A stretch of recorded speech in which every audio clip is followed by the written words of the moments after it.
everyone, we are from Group 4. In this video, we will present about language and gender in social linguistics. We hope you enjoy and understand of the material of this video. Let us introduce ourselves. My name is Tribunga Lestari. My name is Vina Tianti. My name is Donarsi. And I, Ilham Arifianto Aziz. Let's get started.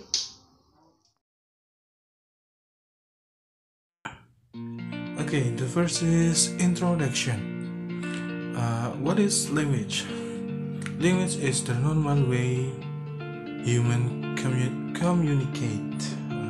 Bahasa adalah cara normal manusia berkomunikasi, atau bisa juga diartikan sebagai alat atau sistem komunikasi yang terdiri dari sekumpulan suara dan simbol tertulis yang digunakan oleh orang-orang dari suatu negara atau wilayah tertentu untuk berbicara atau menulis. Yang itu adalah what is gender? Gender is a range of characteristics related to the differentiation between women, men, girls, boys, masculinity, dan femininity, which is socially constructed. Jadi gender adalah rentang karakteristik yang berkaitan dengan membeda antara wanita, pria, anak laki-laki, anak perempuan, maskulinitas dan femininitas yang dikonstruksi secara sosial. Ini termasuk norma perilaku dan peran yang terkait dengan menjadi perempuan, laki-laki, serta hubungan satu sama lain. Sebagai konstruksi sosial, gender bervariasi dari masyarakat ke masyarakat dan dapat berubah seiring waktu. Yang ketiga adalah what is language and gender? Language and gender is an area of study within sociolinguistic, applied linguistic, and related fields that investigates varieties of speech associated with a particular gender or social norms for such gendered language use. Jadi language and gender adalah bidang studi dalam sosiolinguistik, linguistik terapan, dan bidang terkait yang menyelidiki ragam ucapan yang terkait dengan gender tertentu atau norma sosial untuk penggunaan bahasa menurut gender tersebut. Variasi pidato atau variasi berbicara yang terkait dengan gender tertentu terkadang disebut dengan gender lag. Selanjutnya adalah relationship between language and gender. Yang pertama, according to the Oxford Advanced Learners Dictionary pada tahun 2009, masculine is described as having the qualities or appearance considered to be typical of men, connected with or like men. And feminine is defined as having the qualities or appearance considered to be typical of woman, connected with woman tentunya. Jadi menurut Oxford Advanced Learners Dictionary pada tahun 2009, maskulin dideskripsikan sebagai sesuatu yang memiliki kualitas atau penampilan yang dianggap khas laki-laki, khas seperti laki-laki, berhubungan dan atau seperti laki-laki, berhubungan dengan laki-laki atau seperti laki-laki maksudnya. Dan feminim didefinisikan sebagai memiliki sesuatu yang memiliki kualitas atau penampilan yang dianggap khas seperti perempuan tentunya, atau berhubungan dengan perempuan. Perbedaan antara seks dan gender jelas bahwa seks merupakan konsep biologi, sedangkan gender termasuk kategori sosial. Yang kedua, Gradle and Swan also presents the nature of language as language is a social phenomenon and the speech of an individual person. Selanjutnya, seperti seks dan gender yang memiliki atribut biologis dan sosial, bahasa juga memiliki pembagian yang sama. Gradle dan Swan juga menyajikan hakikat bahasa karena bahasa adalah fenomena sosial dan ucapan seseorang.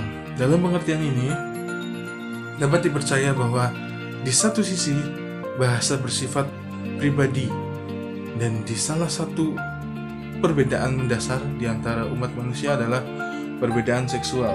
Sebaliknya, bahasa adalah sosial, artinya bahasa dipengaruhi oleh lingkungan sosial. Dalam beberapa hal, hal ini sama dengan pendapat bahwa seks dan gender adalah dua faktor utama yang mempengaruhi tindak tutur seseorang.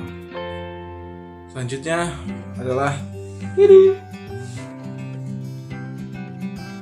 Hello everyone, in this presentation I will be present about gender in context. Gender and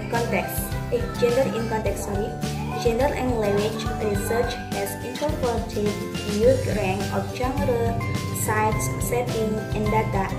In addition to single-sex and mixed self-talk, this includes magazines, advertisements, newspaper, parliamentary debates, classroom interaction and materials, medical texts, courtroom discourse, family interaction, and so forth.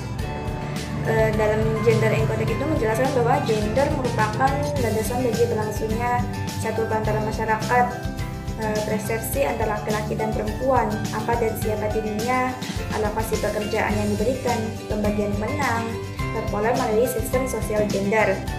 Pengaturan gender juga dibakukan melalui berbagai institusi yang ada, yang merupakan tempat terjadinya sosialisasi dan internalisasi nilai seperti keluarga, pendidikan formal, agama, sistem politik, sistem ekonomi, dan sebagainya. And then in the first topic about gender and language in education, research studies on language and gender in education have focused primarily on teacher, student interaction, as well as on language learning and language teaching materials. Dominance theories demonstrated that girls were at a disadvantage compared to boys in educational settings. Boys tended to dominate the classroom time. Teachers, despite their intention, asked more questions of boys than girls, and they often gave more chance to boys to take turn, to hold the floor longer, and to interrupt other students. And then topic and material for classroom discussion often favors boy interest. Pada penelitian, jadi maksudnya adalah pada penelitian yang berfokus pada dominasi dalam pengaturan pendidikan pada tahun 1980 menunjukkan bahwa perempuan berada pada posisi yang kurang menguntungkan dibandingkan dengan anak laki-laki dalam pendidikan. Sejumlah studi juga membahas tentang interaksi guru dan siswa mengungkapkan bahwa gaya berbicara siswa laki-laki memungkinkan mereka untuk mendominasi sebagian besar waktu kelas dan dalam berbagai cara, dan meninggalkan siswa perempuan dengan kesempatan yang terbatas untuk ikut berkontribusi. Guru juga lebih banyak mengajukan pertanyaan kepada siswa laki-laki daripada siswa perempuan, dan mereka seringkali memberi lebih banyak kesempatan kepada siswa laki-laki. Guru baik disadari maupun tidak lebih banyak memberikan kesempatan pada siswa laki-laki untuk ikut berpartisipasi dalam perbincangan di kelas, sambil tanpa disadari juga sambil meninggalkan siswa perempuan dengan pilihan terbatas atau waktu yang terbatas. Penelitian lain juga menyoroti bahwa dominasi siswa laki-laki dalam interaksi kelas, seperti siswa laki-laki lebih belak-belakan dibandingkan siswa perempuan di kelas. Siswa laki-laki lebih banyak menyela dalam percakapan. Kemudian topik dan bahan diskusi juga di kelas dipilih untuk atau cenderung mendukung minat siswa laki-laki. Kemudian siswa laki-laki juga memiliki kecenderungan dalam menahan diri lebih lama untuk mengambil giliran lagi dalam percakapan. Kemudian begitu pula cara berpikir siswa antara laki-laki dan perempuan. Kemudian in the second topics about gender and language in the media. The media are sites for the representation, construction, and contestation of knowledge. values, social relations, identities, and ideologies, including gender ones. Women are often portrayed in the media through their physical attributes as sex objects, as mothers and wives, in passive or supportive roles, and as victims. Men are overwhelmingly depicted as strong, active, and independent, but also often objective too. Media adalah tempat representasi, konstruksi dan kontestasi pengetahuan, nilai, relasi sosial, identitas dan ideologi, termasuk juga gender. Perempuan seringkali digambarkan di media itu melalui fisiknya, misalnya sebagai objek seks, sebagai ibu dan istri, dalam peran pasif ataupun suportif, dan juga sebagai korban. Kemudian pria sangat sering digambarkan di media itu sebagai orang yang kuat, aktif, dan mandiri, tetapi juga sering diobjekkan. Kemudian in the third topic about gender and language in the workplace. Concerning gender, there are some factors that affect the gender's use of linguistic varieties. The first is employment opportunity. When people try to work, they are usually obligated to express specific types of language skills. Men and women can choose different kinds of jobs because they can be gender specific, or maybe only men or women only who are interested to certain jobs based on local or temporary consideration.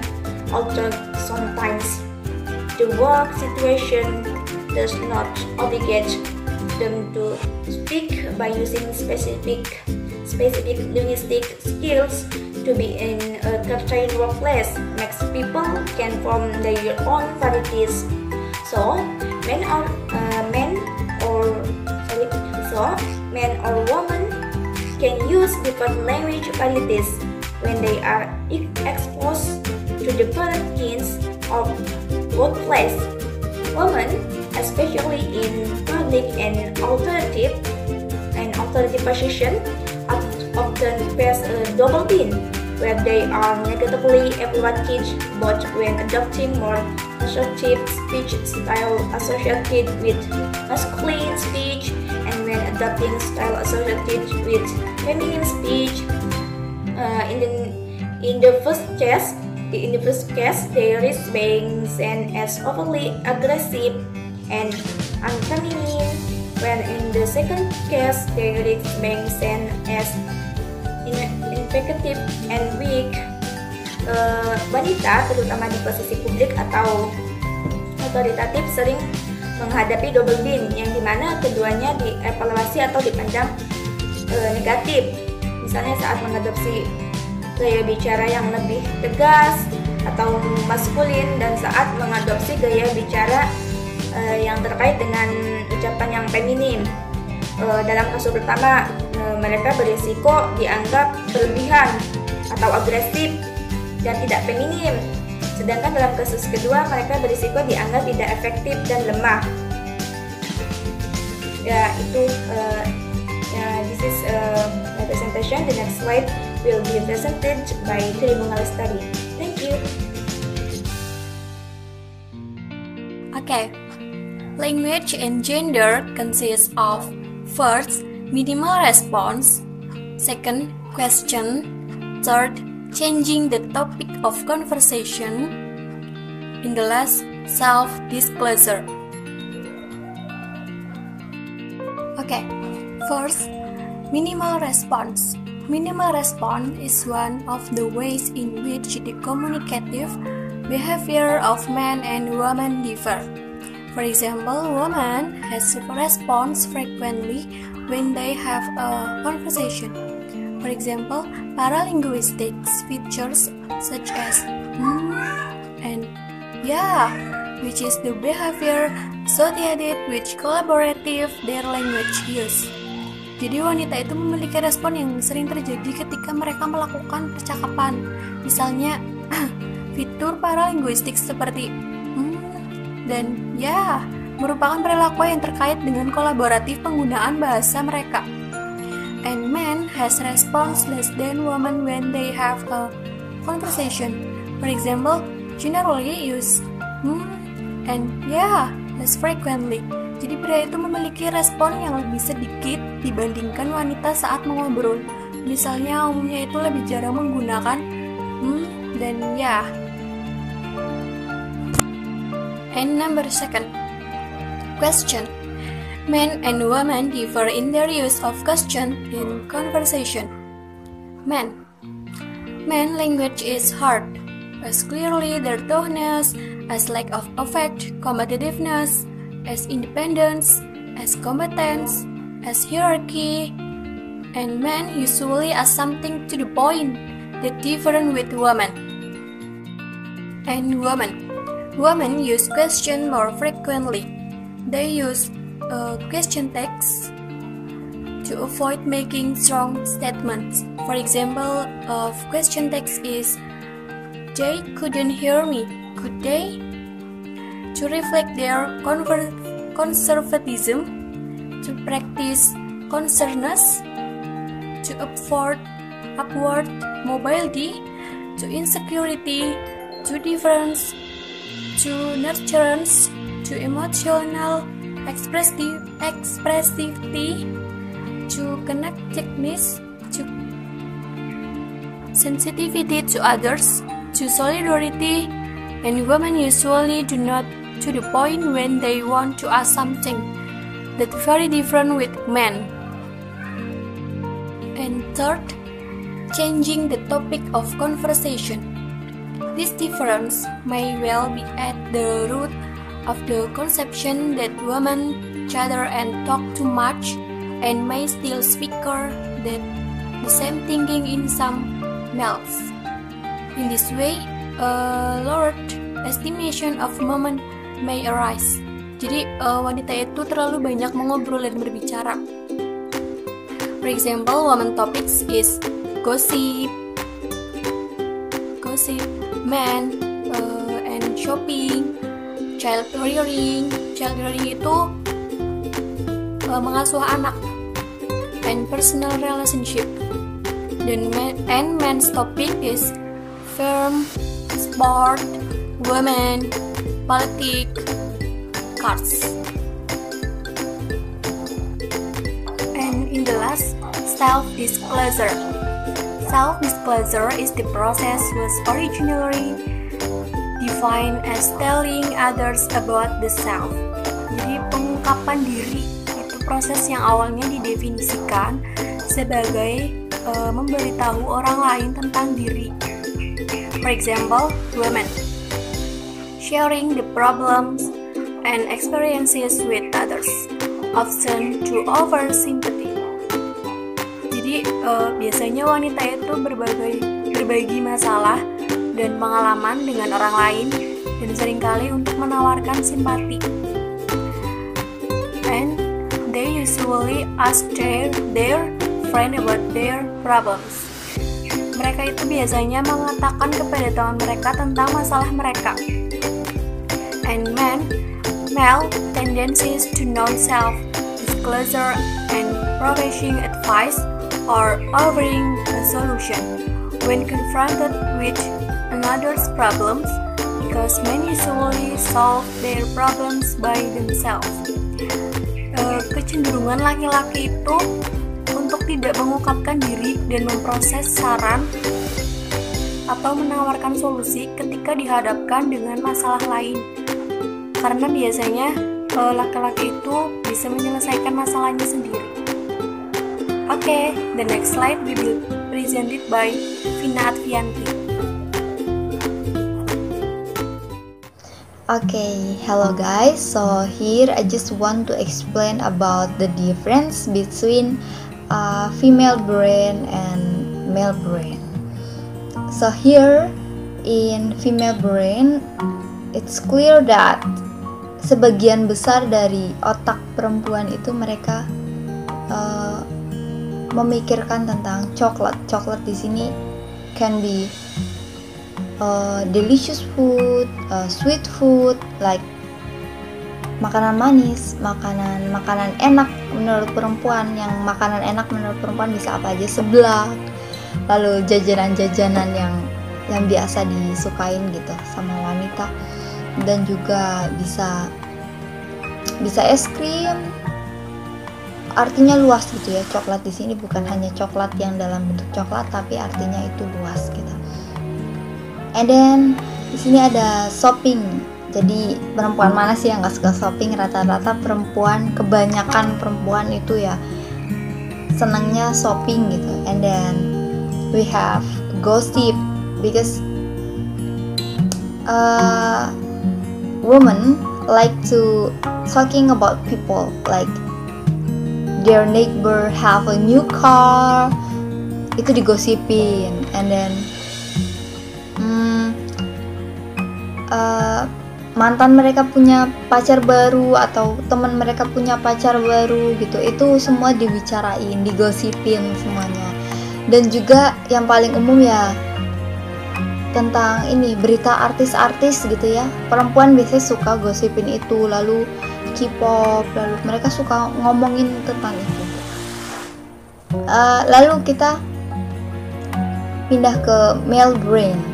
So di sini terlihat jelas gitu ya, di PPT terlihat jelas tentang male itu dalam otaknya itu memikirkan ada seks gitu yang paling banyak gitu, yang paling besar dalam otak mereka. Lalu seks, and then ada sport bisa, biasanya laki-laki suka ngomongin tentang olahraga, misalnya futsal, atau mereka ngomongin tentang games. Biasanya laki-laki juga suka ngomongin itu. Lalu ada beer loop. Di sini maksudnya beer itu bukan hanya minuman beralkohol ya. Di sini bisa untuk kopi gitu. Biasa laki-laki seneng ngobrol sambil minum kopi gitu di tongkrongan. Itu biasanya yang dilakukan pria.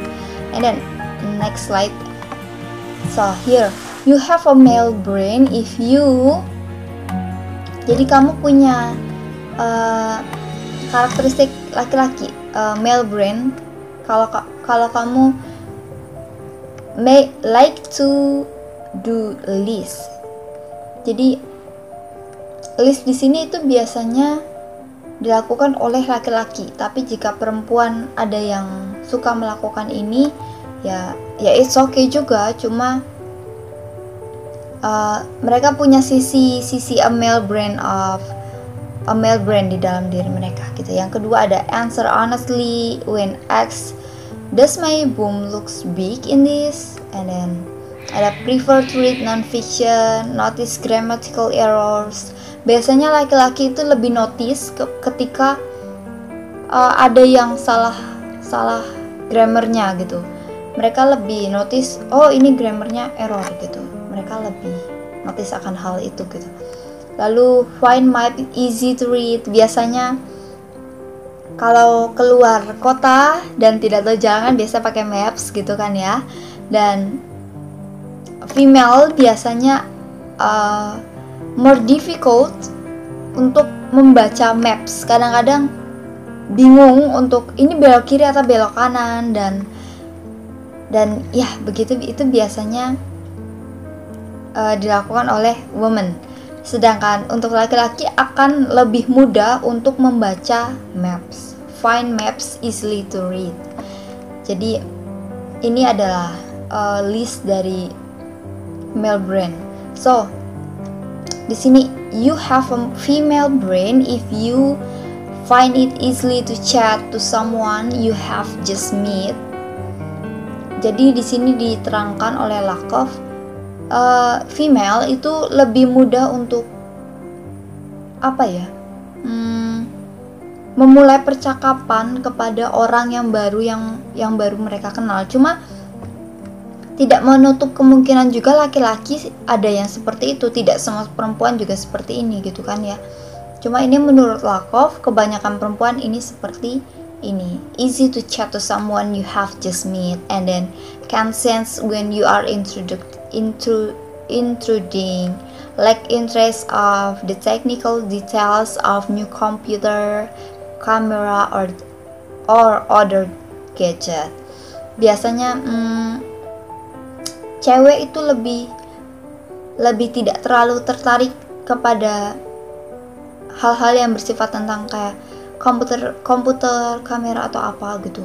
Maksudnya kalau perempuan beli HP, ya udah yang penting kameranya bagus gitu. Tapi kalau laki-laki lebih melihat spek-speknya apa aja gitu. And then tapi kalau perempuan tidak terlalu memikirkan itu, yang penting kamera bagus, oke, saya beli gitu.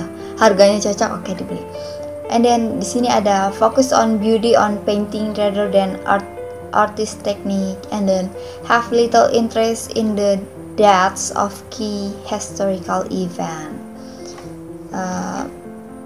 Next, feminine traits. So the personality di sini ada 3 dari perempuan gitu.